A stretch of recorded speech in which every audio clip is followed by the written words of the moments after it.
mark. Rome is one of the greatest at pinakamayaman na lugar. Na, hindi nga country, city lang sila, pero ang yaman nila, ang Vatican.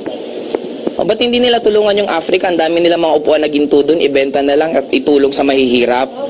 Di ba sila nagsasabi na, share your blessings.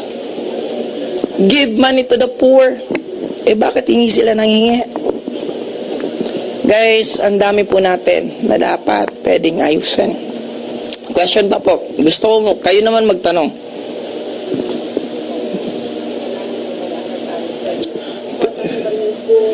Importante po ang school. Importante ang learnings. Okay? But the school education system na pilit na tinuturo sa atin, yun po ang dapat maayos. After finishing your school, it doesn't mean na yun ang stop ng learnings mo. Akala natin, after you graduate, enough na to. Life is an ending process. Hindi po natatapos na learning siya. Matututo at matuto ka ng ibang bagay. This is not just enough. This is just very basic. I'm saying na you don't need to believe lahat ng meron dito.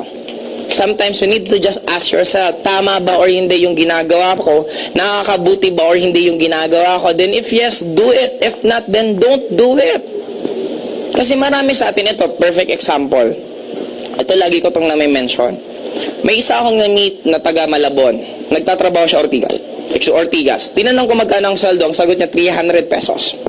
So kung magkano pa masahe mo from here going to Malabon? Alam mo sagot? 160 pesos back and forth. Magkano ang matitira? 140. Tanong ko, yung 140 mo pa, doon pa ba ikakaltas yung pagkain mo, yung makeup mo, yung load mo lahat? Sabi niya, yes. Isang tanong ko, may natitira pa ba sa kinikita mo? Anong sagot? Wala. Anong tanong ko? Bakit mo pa tinutuloy ginagawa mo? Alam mo sagot niya? Kasi nung graduate na ako, nung ilang buwan na wala na akong trabaho, kinulit na ako ng nanay ko. Anak, dapat meron ka ng trabaho kasi graduate ka na. Take note, hindi pinag-uusapan kung magkano ang kita. Ang importante lang, meron kang isasagot na meron ka ng trabaho. Ano ang qualification para mag-asawa? Dapat regular ka sa job, regular din yung babae. Pag pareho kayo regular, pwede na kayo mag-asawa. Hindi man lang pinag-usapan kung magkano dapat yung kinikita. Guys, let's face it. Pag nagkaroon ka ng anak, asset siya o liabilities? Liabilities po ang anak. In terms of money, bakit? Habang lumalaki yung bata, may kakambal yun, si gastos. Lalaki din yung gastos. Ang tanong, what if? Pansinin mo, ito yung normal, ang tawag ko dito, parang normal paradigm ng tao. Papanganak ka, mag-aaral ka, after mag-aaral, pagka-graduate, maghanap ka ng work, after finding a work, maghanap ka ng partner, after finding a partner, magpapakasal na kayo. After nun, since kailangan nyo ng bahay, uutang ka o hindi ng bahay. Magkakaroon ka ng housing loan, 25 years, 35 years na may utang ka. After nun, maghanap ka ng appliances. Yung appliances, sobrang baba ng down payment, sobrang tagal ng bayaran. Worse, nasira na yung appliances, hindi ka pa tapos magbayad. Tama mali? Tuloy-tuloy ng ganon. Kaya sometimes, we need to analyze again. Ano ba yung dapat kong gawin para financially? Kasi the moment malagpasan mo to guys, mas magiging open ka na sa iba't ibang opportunities, mas mag-aaral ka pa ng mabuti, mas matututo ka. Pero the moment ito goals mo, mainitin ulo mo, parang lagi ka nalang bad trip, kung sino-sino sinisisi mo. Kasi nga, ito nandito umiikot ang buhay. Question pa. Ang dami nyo, wala man lang, ang konti lang nagtatanong. Question po. Ano, sangayon ba kayo sa lahat ng sinasabi ko? Gusto ko may kukontra po. Sinong hindi seryoso para at least maging healthy po yung interaction natin. Sabi ko nga kanina, wag niyo pong isipin na ako si Joseph Lim. Isipin niyo lang po, I'm just an ordinary person na nasa harapan niyo at nagsasabi ng kung ano-ano. Question po, sino may tanong sa inyo? Ano po? Sige, ano po yun? Ako na. Okay, sir ah. Okay.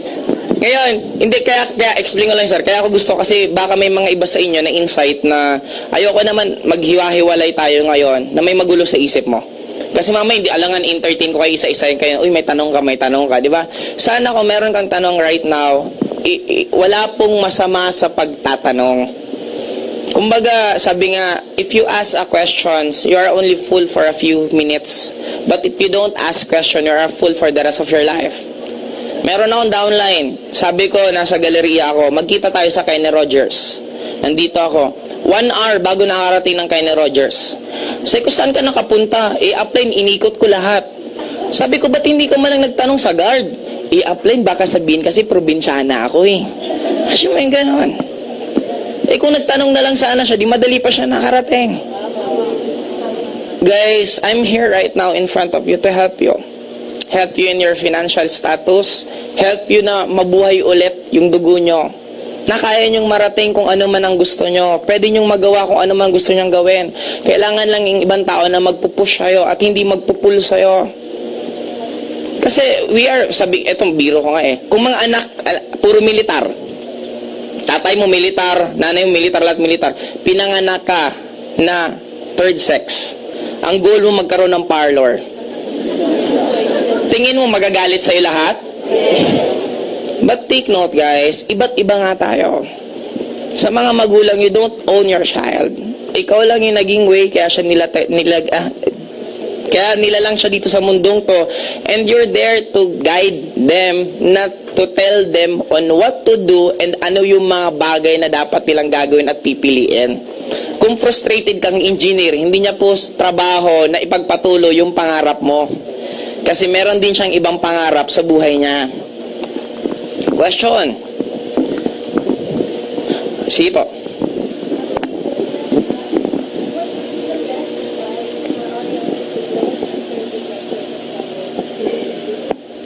After graduate ng college or ayaw mo ng elementary pa lang high school? After graduate ng college, ito lang tip. Huwag kayong gagawa ng source of income na nakakainin ng oras nyo. Kahit maliit lang yung income, basta hindi nakakaya ng oras nyo, gawin nyo. Kasi mas nagiging open ka pa sa ibang opportunity. Pag ang ginawa mo, kumikita ka kahit medyo malaki, pero ubos naman yung oras mo at yun ang nagiging mundo mo, dun ka malalagot kasi hindi ka na magiging open pa sa ibang klaseng opportunity.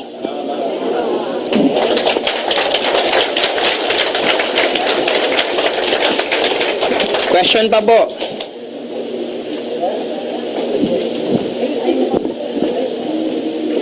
Sige po. Lakasan mo lang. Kaya ba?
Ganito na lang po.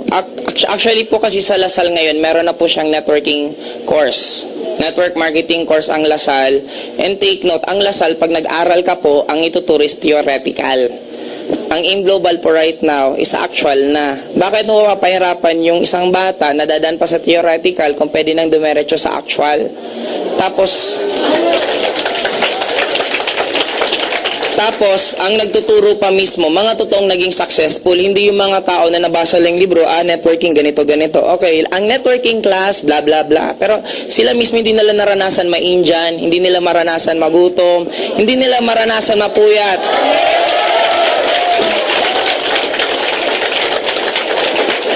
Sabi ko nga, we are only victim ng tinatawag na acceptance. Sometimes we're willing to sacrifice our own dreams para lang sa sasabihin ng ibang tao. Kasi natatakot tayo, ano na lang sasabihin ng mga kumari ko, bakit yung anak mo hindi nagkaya?